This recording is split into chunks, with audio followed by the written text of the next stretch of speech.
Hello everyone, welcome to today's class. So financial accounting का part number 27 आज हम discuss करेंगे।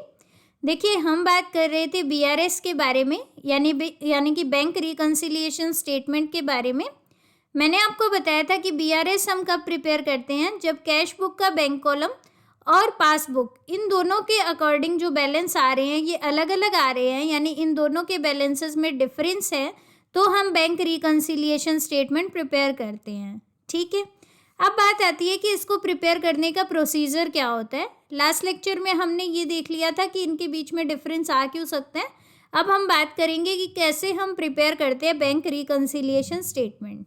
तो देखो, बीआरएस हम कब प्रिपेयर करते हैं, जब एक फर्म को पासबुक रिसीव होती है। देखो, पासबुक बैंक प्रिपेयर करेगा। अब बैंक ने पासबुक प्रिपेयर करके फर्म को दे दी। अब फर्म अपना बैलेंस टैली करेगी एज पर पासबुक। अगर ये दोनों मैच होते हैं तो हमें बैंक रिकन्सिलिएशन स्टेटमेंट बनाने की ज़रूरत नहीं है, बट अगर ये मैच नहीं होते हैं तो हमें बीआरएस बनाना पड़ेगा। मैच होने का मतलब क्या है कि जो इसके क्रेडिट साइड वाली चीज़ें हैं वो इसके डेबिट साइड में होनी चाहिए, और जो पासबुक में डेबिट साइड में है वो आपकी फर्म की कैश बुक के अंदर क्रेडिट साइड होनी चाहिए। यानी सारी की सारी ट्रांजैक्शन को हम टिक करेंगे। अगर दोनों में सेम ट्रांजैक्शन है तो आपका रिजल्ट सेम आएगा, बट अगर दोनों में अलग अलग ट्रांजैक्शन है, कुछ मिसमैच है, तो फिर आपको बीआरएस प्रिपेयर करनी पड़ेगी, यानी बैंक रिकन्सिलिएशन स्टेटमेंट प्रिपेयर करनी पड़ेगी। ठीक है, तो बैंक रिकन्सिलिएशन स्टेटमेंट के अंदर एक ओपनिंग बैलेंस होता है। ओपनिंग बैलेंस देखो कैश बुक का भी हो सकता है और पासबुक का भी हो सकता है। आप दोनों तरीके से बैंक रिकन्सिलिएशन स्टेटमेंट बना सकते हो।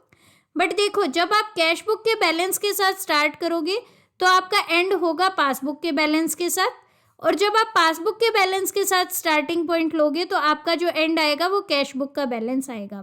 ऑब्वियस सी बात है कि मान लो आप वही एग्जाम्पल लेते हैं जो हमने पिछले उसमें लिया था, पिछली क्लास में लिया था। एक पर्सन है मिस्टर एक्स, ये अपने पास एक डायरी मेंटेन करते हैं और एक बैंक इनकी पासबुक प्रिपेयर करता है। अब हम बात कर रहे हैं कि इन दोनों के बीच में डिफरेंस है, तो हमें क्या बनाना पड़ेगा, बैंक रिकन्सिलिएशन स्टेटमेंट बनानी पड़ेगी। अब मिस्टर एक्स ने अपनी डायरी के अंदर जो लिखा है उस अकॉर्डिंग हम बैलेंस ले लेते हैं। अगर कि डायरी के अंदर जो बैलेंस है वो इतना है, मान लो 10,000 रुपये है। फिर आप क्या करोगे, इसमें एडजस्टमेंट करते जाओगे, कुछ आइटम ऐड करोगे, कुछ आइटम लेस करोगे, वो अभी हम डिस्कस करेंगे क्या करेंगे। तो एंड में आपके पास जो बैलेंस आएगा वो कितना होना चाहिए, जो आपकी पासबुक का बैलेंस है उसके इक्वल होना चाहिए ना। तो एंड रिजल्ट आपके पास आ जाएगा पासबुक का बैलेंस। ठीक है, क्योंकि आपने ये सारी ट्रांजैक्शन की एडजस्टमेंट कर दी, तो आपने शुरुआत की थी कैश बुक के बैलेंस के साथ, एंड आप करोगे पासबुक के बैलेंस के साथ।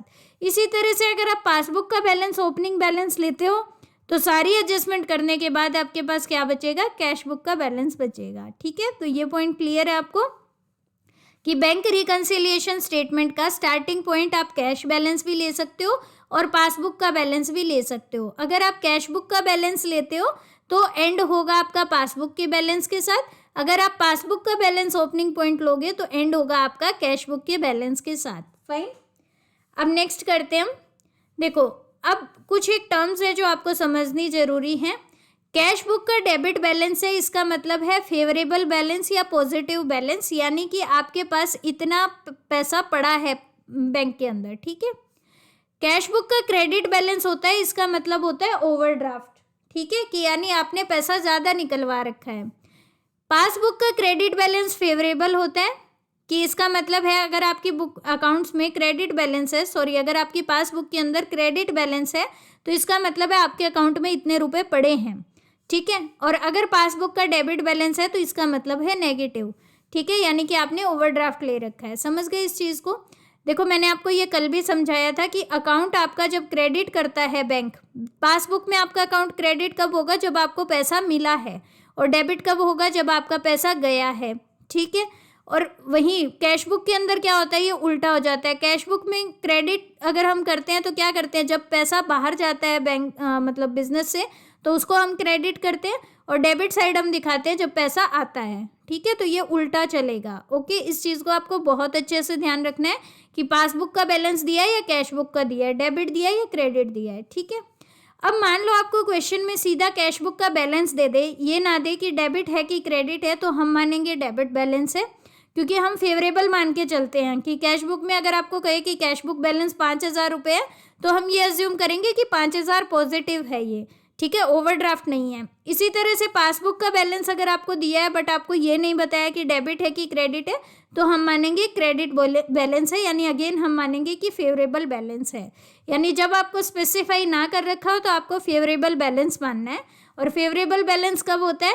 कैश बुक के अंदर जब डेबिट बैलेंस होता है तो फेवरेबल है, और पासबुक के अंदर अगर क्रेडिट बैलेंस है तो फेवरेबल होता है, ठीक है।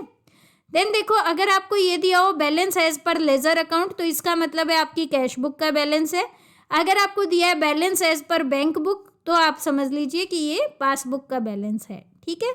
ये स्टेटमेंट के अंदर क्वेश्चन आ सकता है कि balance as per ledger account है, ठीक है। अगर आपको कुछ छोटी मोटी एंट्री पूछ ले तो उसमें आप समझ लीजिएगा कि balance as per ledger account का मतलब है कैश बुक का बैलेंस, और balance as per bank book का मतलब है पासबुक का बैलेंस, ठीक है। देन देखो, आप जब बीआरएस बनाओगे तो उसमें आप ओपनिंग बैलेंस लेते हो। ओपनिंग बैलेंस इन चारों में से कोई भी हो सकता है। कैश बुक के देखो, मैंने आपको बताया ना, आप कैश बुक से भी स्टार्ट कर सकते हो और पासबुक के बैलेंस से भी स्टार्ट कर सकते हो। तो कैश बुक का भी डेबिट और क्रेडिट बैलेंस हो सकता है स्टार्टिंग, और पासबुक का भी डेबिट और क्रेडिट बैलेंस हो सकता है, ठीक है। आप किसी भी तरीके से बीआरएस प्रिपेयर कर सकते हो। तो यानी कैश बुक के डेबिट बैलेंस से भी स्टार्ट कर सकते हो, कैश बुक के क्रेडिट बैलेंस से भी स्टार्ट कर सकते हो, इसी तरह से पासबुक के डेबिट बैलेंस से भी स्टार्ट कर सकते हो, और पासबुक के क्रेडिट बैलेंस से भी स्टार्ट कर सकते हो। बट आपको ध्यान ये रखना है कि जब आप कैश बुक से स्टार्ट करोगे तो एंड किससे होगा आपका? जो एंड में आएगा वो आपके पास पासबुक का रिजल्ट आएगा, और पासबुक से स्टार्ट करोगे तो एंड में आपके पास कैश बुक का रिजल्ट आएगा, ठीक है। अब देखो, इसमें कुछ आइटम्स आपको ऐड करनी पड़ेंगी, कुछ डिडक्ट करनी पड़ेगी। ये मैं अभी आपको बताऊंगी कौन सी आइटम ऐड या डिडक्ट करनी है। तो वो इस चीज़ पर डिपेंड करेगा कि आप कैश बुक से स्टार्ट कर रहे हो या पासबुक से स्टार्ट कर रहे हो। अगर आप कैश बुक से स्टार्ट कर रहे हो तो जो आइटम आप ऐड करोगे वही अगर आप पासबुक से स्टार्ट करोगे तो वो आइटम डिडक्ट होंगी। अभी ये बहुत कंफ्यूजिंग होगा आपके लिए, मैं आपको सिंप्लीफाई करके बताती हूँ। देखो, हमने क्या किया है, बेसिकली एक डायरी बनाई है फर्म ने अपनी, जिसको हम बोल रहे हैं कैश बुक, ठीक है। वहीं बैंक ने एक क्या प्रिपेयर किया है? पासबुक। अब हमें इन दोनों के बैलेंस को मैच करना है। इन दोनों का बैलेंस जो है वो इक्वल नहीं आया मान लो, तो हम निकालते कि कौन कौन सी ऐसी एंट्रीज थी जो इन दोनों के अंदर मिसमैच था, कि यानी कैश बुक में रिकॉर्ड हुई बट पासबुक में नहीं आई, या पासबुक में रिकॉर्ड हुई लेकिन कैश बुक में नहीं गई। इस तरह की एंट्रीज हम लिख लेते हैं। अब आप बीआरएस बनाते हो, तो बीआरएस बनाने के लिए आप स्टार्ट करते हो मान लो कैश बुक के बैलेंस से, कि कैश बुक का बैलेंस जो एंड में आपको दिखा रहा है वो 10,000 रुपये है। जब सपोज कैश बुक आपकी 10,000 बैलेंस दिखा रही है, पासबुक आपकी 8,000 बैलेंस दिखा रही है, तो अब बीआरएस बनाने के लिए आप कैश बुक से स्टार्ट करोगे कि कैश बुक का बैलेंस है 10,000 रुपये। फिर कुछ इन ट्रांजेक्शन में से कुछ ट्रांजेक्शन ऐड होगी, कुछ माइनस होगी। उसके बाद जो आपके पास एंड रिजल्ट आएगा वो पासबुक का 8,000 रुपये आएगा, ठीक है। अगर आप इसको उल्टा करते हो, यानी कि अगर आप स्टार्टिंग पॉइंट पासबुक लेते हो तो पासबुक का बैलेंस ले लो 8,000 रुपये, ठीक है। फिर आइटम ऐड और लेस कर दो, फिर लास्ट में आपके पास क्या आ जाएगा? कैश बुक का बैलेंस आएगा 10,000 रुपये, फाइन। यानी इन दोनों में से कोई भी चीज़ हो सकती है। कैश बुक के बैलेंस के साथ आप स्टार्ट कर सकते हो, आपके पास एंड आएगा पासबुक का बैलेंस। अगर आप पासबुक के बैलेंस के साथ स्टार्ट करते हो तो कैश बुक का बैलेंस आपका एंड रिजल्ट आएगा। यानी बेसिकली ये दोनों बुक्स जो हैं ये रिकंसाइल होनी चाहिए, ठीक है। समझ गए इस चीज़ को? अब बात करते हैं हम ऐड और माइनस क्या क्या करते हैं, वो मैं आपको बता देती हूँ। पहले देखो, हम लेके चल रहे हैं ओपनिंग बैलेंस आपने लिया है कैश बुक, ठीक है। यानी आप स्टार्ट कर रहे हो अपनी बीआरएस कैश बुक के साथ। तो अब देखो, मुझे एक बात बताओ, आपकी कैश बुक जो है वो मान लो 10,000 रुपये का बैलेंस शो कर रही है, आपकी पासबुक कुछ अलग बैलेंस शो कर रही है। अब कैश बुक जो है और पासबुक के बीच में कुछ डिफरेंस है, ठीक है। तो कुछ आइटम्स जो हैं वो यहाँ पे छूटी होंगी, और कुछ आइटम्स हो सकता है आपने गलत रिकॉर्ड की हो या कुछ ऐसा हुआ होगा, इसीलिए इन दोनों के बीच में डिफरेंस है। तो अब कुछ आइटम्स को हम ऐड करते हैं। कौन सी आइटम को ऐड करते हैं? उन आइटम को हम ऐड करते हैं जिनकी वजह से कैश बुक का बैलेंस पासबुक से कम है। आप इस चीज़ को ऐसे समझिए, एक एग्जाम्पल हम लेते हैं, उसके बाद आपको समझ आ जाएगा। जैसे आप ये ट्रांजैक्शन देखो, चेक आपने इशू किया बट अब तक जो सप्लायर को आपने चेक दिया था उसने अब तक ये बैंक में डिपॉजिट नहीं कराया है। मान लो मिस्टर एक्स थे, इनको आपको 10,000 रुपये देने थे, आपने इनको 10,000 रुपये पे करने थे, ठीक है। आपने इनको चेक इशू कर दिया, तो एंट्री क्या बनी आपके अकाउंट में? एंट्री क्या की आपने? X account debit to bank account किया होगा, राइट। 10,000 रुपये से जब आपने चेक इशू किया, आपने उसी दिन ये ट्रांजैक्शन कर दी। तो आपका जो बैंक बैलेंस है, यानी आपकी जो कैश बुक है, उसमें ये 10,000 रुपये माइनस हो चुके हैं, राइट। इस चीज़ को ध्यान से समझिए कि क्योंकि आपने एंट्री कर दी है, तो आपकी कैश बुक में 10,000 रुपये माइनस हो चुके हैं। बट क्या बैंक इस 10,000 रुपये को अभी माइनस कर देगा? नहीं करेगा। ये मैंने आपको कल की क्लास में भी समझाया था।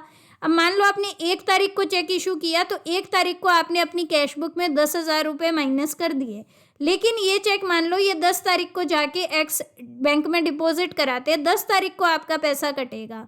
तो बैंक आपका कब काटेगा ये पैसा? 10,000 रुपये बैंक के बैलेंस में आपके 10,000 रुपये कटेंगे 10 तारीख को।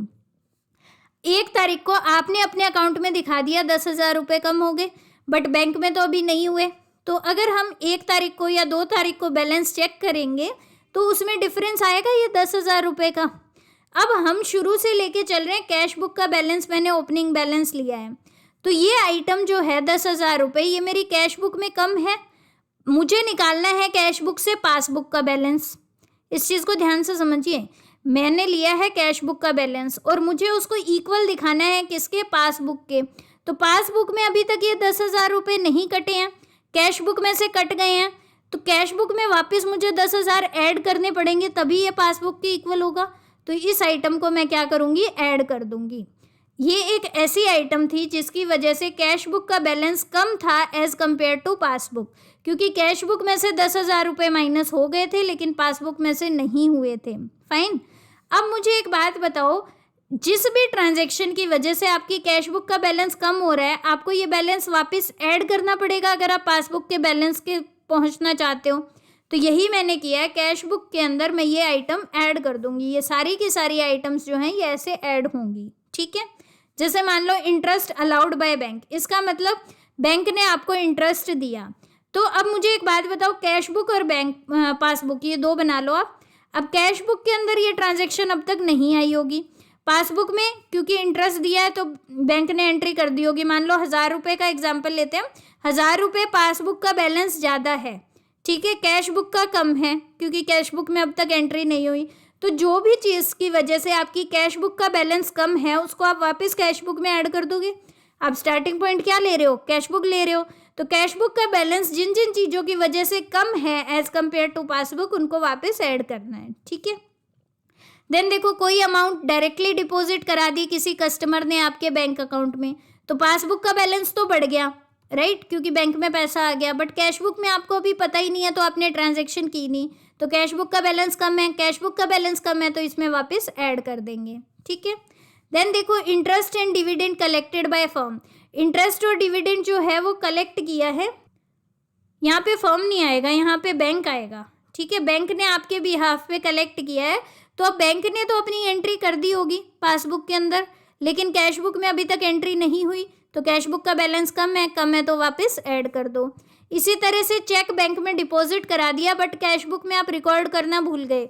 अब आपने बैंक में डिपॉजिट कराया, तो बैंक ने तो आपके अकाउंट में पैसे डाल दिए, बट कैश बुक में अब तक ट्रांजैक्शन हुई नहीं, तो कैश बुक का बैलेंस क्या है? कम है, तो इसको वापस ऐड बैक कर देंगे। फाइन। तो ये चीज़ें हैं इसके अंदर। इसका अपोजिट कुछ आइटम्स ऐसी होती हैं जिनको हम माइनस करते हैं। कौन सी आइटम को? जिनकी वजह से कैश बुक का बैलेंस ज़्यादा है एज़ कम्पेयर टू पासबुक। वही उल्टा कर दिया इसका जस्ट। तो मान लो आपने चेक डिपॉजिट करवाया बैंक में, लेकिन अब तक बैंक ने वो क्रेडिट नहीं किया। जैसे ही आप चेक डिपॉजिट कराते हो बैंक में, आप कैश बुक में क्या एंट्री कर देते हो? बैंक अकाउंट डेबिट कर देते हो। यानी कि बैंक में आप मान लेते हो कैश बुक के अंदर तो वो पैसा आ गया, यानी कैश बुक का बैलेंस तो बढ़ गया, लेकिन पासबुक में वो पैसा तब आएगा जब वो चेक क्लियर होगा, राइट। तो पासबुक में अब तक पैसा आया नहीं है, तो पासबुक का बैलेंस कम है as compare to cash book. अब हम कैश बुक से स्टार्ट कर रहे हैं, तो अगर आप कैश बुक से स्टार्ट कर रहे हो तो ये माइनस करनी पड़ेगी अमाउंट, क्योंकि इसकी वजह से क्या आपका कैश बुक का बैलेंस बढ़ा हुआ है। इस बैलेंस को आपको पासबुक के इक्वल लेके आना है, तो माइनस करना पड़ेगा, राइट। देन देखो, check deposited into bank but dishonoured.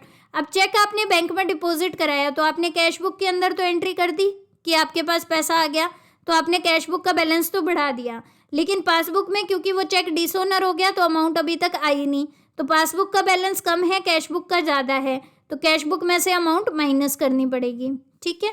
Then देखो, direct payment made by bank on behalf of customer, customer के बिहाफ पे बैंक ने पेमेंट की है, तो उसकी इसमें क्या होगा, बैंक ने पेमेंट कर दी, तो बैंक का बैलेंस तो कम हो गया, पासबुक का बैलेंस तो कम हो गया, बट कैश बुक में हमने ट्रांजैक्शन की नहीं, तो कैश बुक का बैलेंस ज़्यादा है, तो इसको माइनस कर देंगे कैश बुक के बैलेंस में से।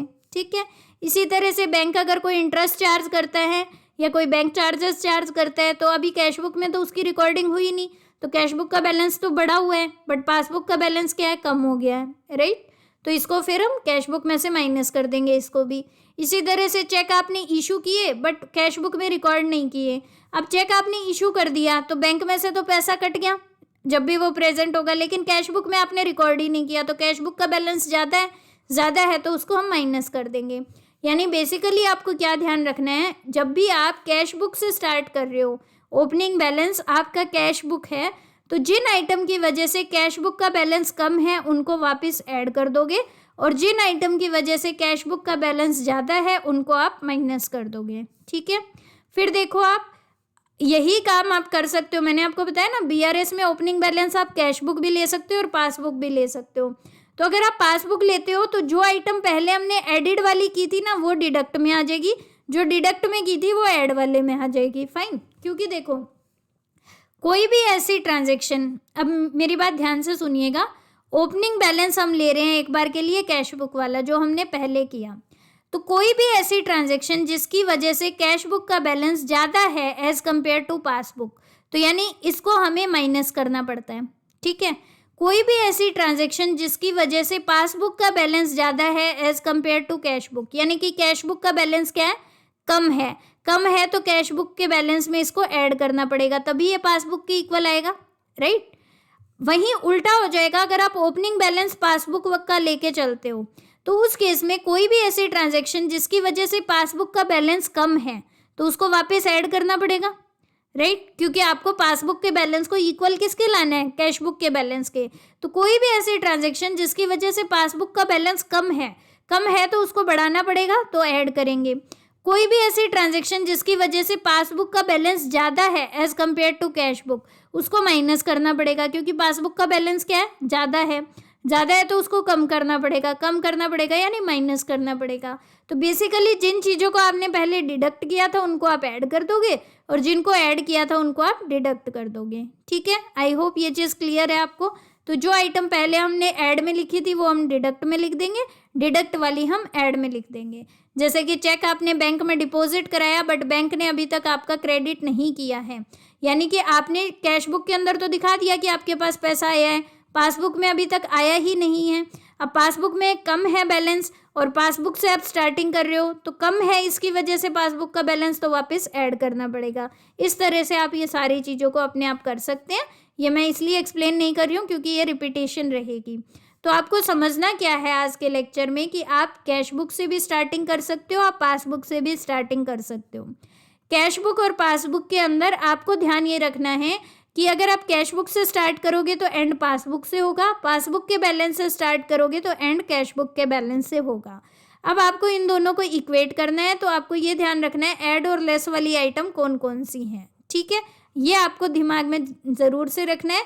तो जो भी बैलेंस आप शुरू में ले रहे हो, जैसे आप कैश बुक का बैलेंस ले रहे हो, तो वो सारी ट्रांजैक्शन जिनकी वजह से कैश बुक का बैलेंस कम है उनको वापस ऐड कर दोगे, और वो सारी ट्रांजैक्शन जिनकी वजह से कैश बुक का बैलेंस ज़्यादा है उनको माइनस कर दोगे।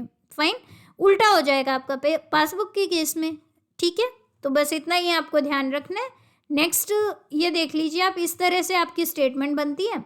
शुरू में हम क्या लेते हैं, अगर आप कैश बुक का बैलेंस ले रहे हो तो एंड में आपके पास पासबुक का आएगा, अगर आप शुरू में पासबुक ले रहे हो तो एंड में आपके पास कैश बुक आएगा। ठीक है, अब देखो कैश बुक का डेबिट बैलेंस दिया है तो वो इधर शो होगा, क्रेडिट दिया है तो इधर शो होगा माइनस की साइड। ठीक है, ओवरड्राफ्ट है वो।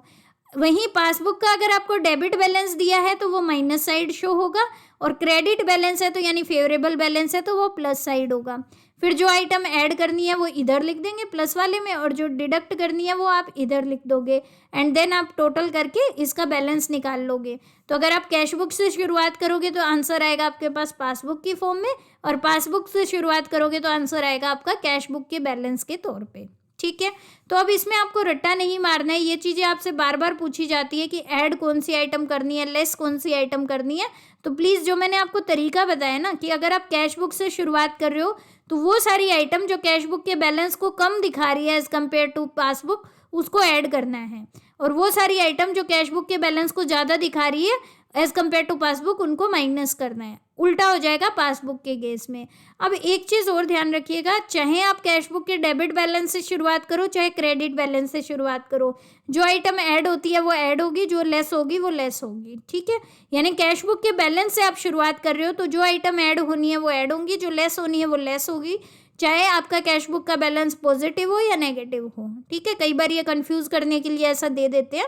तो आपको बस ये ध्यान रखना है कि कैश बुक से हम शुरुआत करते हैं तो कौन सी आइटम ऐड करते हैं, कौन सी आइटम माइनस करते हैं, और पासबुक से शुरुआत करते हैं तो कौन सी आइटम ऐड करते हैं और कौन सी माइनस करते हैं। ठीक है, सो आई होप आज का ये लेक्चर आपको क्लियर है। इस लेक्चर में इतना ही। Thank you so much for your time. Have a good day.